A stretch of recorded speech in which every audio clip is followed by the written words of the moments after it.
오늘 요한복음 9장 왔습니다. 예수님이 소경을 길에서 만나시죠. 자, 소경하면 눈이 안 보이니까 참 경험하지 않은 사람은 얼마나 답답하고 불안한지. 광명이 없지 않습니까? 다 어둠 속을 헤매는 삶이고, 사람이 불안하고 그러니까 목소리도 떨리고 그렇습니다. 그래서 참 손이 하나 없는 게 낫지 눈 없이 산다는 것은 얼마나 불편한 삶일까. 손만 하나 없어도 엄청 사람 불편하죠. 눈이란 것은 참 소중한 것이죠. 자, 사람 몸에서 제일 소중하다, 또 보호하는 곳이다, 그렇게 보면 눈이라고 볼 수 있어요. 요즘은 눈을 실명한 사람이 참 많죠.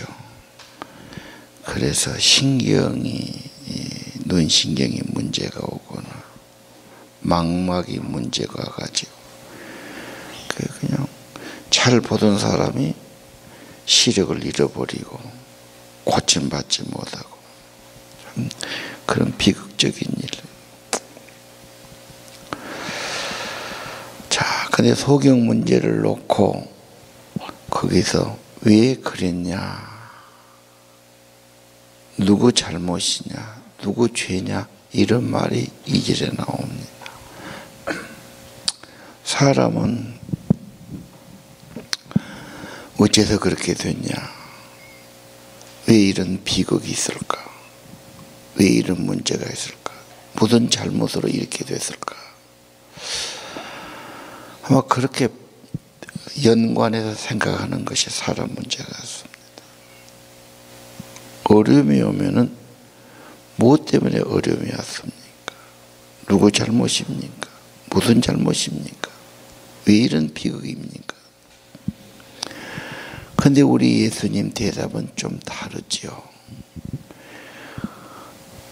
자기 죄입니까? 부모 죄입니까? 이렇게 물어본 게 그게 아니다. 하나님이 하시는 일을 나타낸다. 그 문제를 결국은 하나님에게로 가지고 가야 된다, 그런 뜻 아닙니까? 재수가 없었다느니, 누가 잘못했다느니. 더군다나 이 사람은 날 때부터 맹인이었죠. 얼마나 기가 막힙니까? 본인도 답답하겠지만 그 자식을 낳을 때 부모가 볼 때 얼마나 답답했겠어요. 후회스럽기도 하고요. 이게 사람으로 사겠나. 그래서 이 사람은 거린이었죠. 8절에 거린이었다. 왜? 자기가 아무 일도 못하고 필요한 것은 남에게 구걸하면서 동정을 받으며 살아야 된다. 우리 예수님,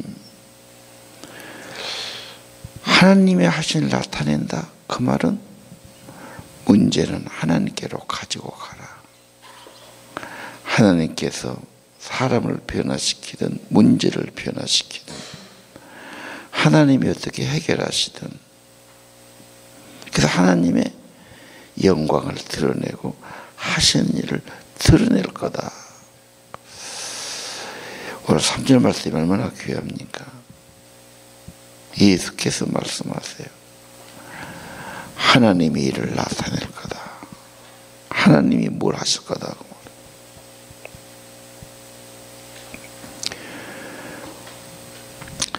특별히 하나님은, 우리 예수님은 눈을 띄워주지요. 빛을 주시는 거죠. 예.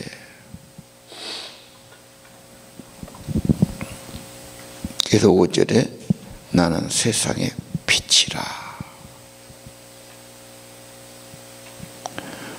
못 보는 것을 보게 하고 눈의 기능을 회복시켜 주시고,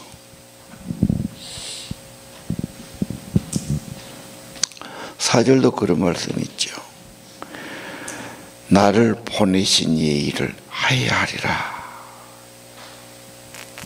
세상에 있을 동안에 예수님은 뭔가 참된 것을 보게 하고 회복시켜 주셔야 돼요. 무본자를 보게 한데 육신의 눈만이 아니죠. 마음의 눈을 떠서. 그를 모르는 사람은 눈이 있어도 이 버스가 몇 번인지 어디로 가는지 물어봐야지 답답하지 않습니다. 본인이 글을 보니까 가게 간판도 다 볼 수 있고 버스 안에도 볼 수 있고 눈을 떴다 밝아졌다 그런 표현하지 않습니까?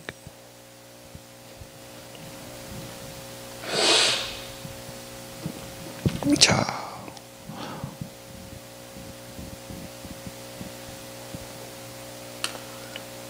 6절에 보니까 예수님이 침을 뱉어서 진흙을 이겨서 눈에 발랐다.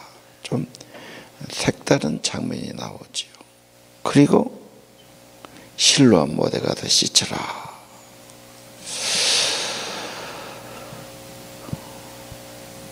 물론 뭐 진흙이야 뭐 흔한 것이고 이기려면 물론 물이나 춤이 있어야 되겠지요. 눈에다 그걸 떡 붙여놓고 실로암 못에 가라고 그러나. 실로암 못은 보통 600m, 700m 이렇게 보거든요. 그러니까 상당히 가야 된 거리가 아닙니까? 어떤 분이 그런 말이에요. 눈에다 진흙을 붙이면 떨어지지 않게 하려면 고개를 쳐들었을 거다. 눈도 안 보이는 사람이 물음으로 찾아가야 되잖아.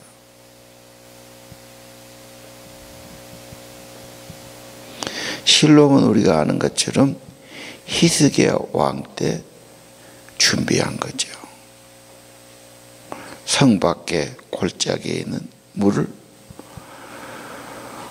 성벽 밑으로 해서 바위를 뚫어가지고 수로를 끌어와서 물을 저장했어요. 왜? 전쟁 때 물이 있어야 살아가니까. 자, 그래서 실로암 보냄받은 물길 그런 뜻이었겠죠.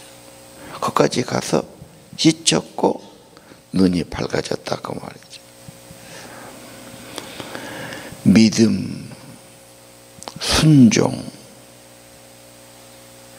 말씀. 예수님 말씀하라 그러니까 좀 방법은 좀 다르죠. 믿고 갔고 순종했고 예수님 말씀대로 눈이 밝아졌다.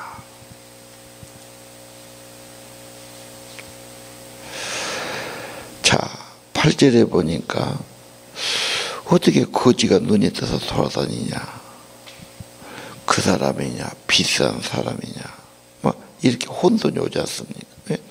날 때부터 소경이 눈 뜬 것은 있을 수 없는 일이었단 말이죠. 그래서 어떻게 떠졌느냐 10절 어떻게 네 눈이 뜨느냐. 해답은 예수죠. 예수라는 분이 실로암 못에 가 씻으라 해서 했는데 보게 되었다. 내 답입니다. 오늘 앞으로 9장에 나오겠지만 눈 하나 띄운 게 목적이 아니고 세상의 빛 대신 예수님이 인간의 삶을 열어주지요. 보지 못한 걸 보게 하고. 그래서 눈이 있지만 하나님이 창조했던 것을 모르지 않습니까? 감사도 모르지 않습니까? 소중함도 모르지 않습니까? 은혜도 모르지 않습니까? 그러고 그냥 돌아다닌다. 예수님은 우리의 마음의 눈, 영의 눈을 띄워주기를 원하죠. 바로 보고 바로 판단하도록. 괜히 원망만 하고 누구 탓만 하고 과거의 상처만 말하고. 그런 사람이 우울증에 걸려가지고 주가 사각으로 그냥 같이 사는 사람 나 괴롭히고 불안해하고 그래요. 뭔가 세상이나 죄에 매여 있지 않아요. 창조의 시작에도 모르지, 하나님의 능력도 모르지, 구원하신 예수님도 모르지. 그야 감사도 없지요. 그냥 자기 세계만 쳐다보고 과거에 누가 나한테 안 좋은 것만 생각하고 그러면서 자기는 본다고 그러죠. 편견을 갖고 있어요. 안다고 그래요. 고집을 하지요. 나는 본다, 나는 안다. 그러니까 다른 것도 볼 것이 없어요. 무지한 거죠. 그래서 바리새인 안다고 확신하니까 다른 걸 보려고 하지 않습니까? 그래서 계속된 분쟁, 말씨름, 갈등 오는 걸로 볼 수 있습니다. 자, 오늘 우리 9장에서 5절에 나는 세상의 빛이다. 그래서 그 빛을 얻고 내 마음에 주님이 오시고 먼저 내 부족함과 죄를 봐야 되겠지. 은혜 받는 길은 내가 참 잘못이다, 죄인이다, 맹인이다. 그래야 은혜도 임하고 고침받는 것도 임하잖아요. 그래야 하나님의 은혜, 정말 나 같은 죄인을 구속하신 그분의 희생과 은혜를 알고 보지 않습니까? 세상 사람은 그런 말하면 들으려고 하지도 않아요. 차라리 눈이 멀고 불편한 사람은 그래서 내가 고침받아야 되는 간절함과 진지함은 있지. 믿으라고 그래도 뭘 믿냐고. 그러고 누구 탓만 하죠. 하나님께로 가지고 오려고 하지도 않지. 세상에 참된 빛이 있다는 것도 믿으려고 하지도 않아요. 그리고 방황하고 답답해하고 이건가 저건가 헤매는 인생이 많다. 5절 나는 세상의 빛이다. 빛이 없는 방안, 캄캄하니까 내가 날마다 살던 방안도 더듬거리는 거예요. 뭘 찾으려면 어렵지요.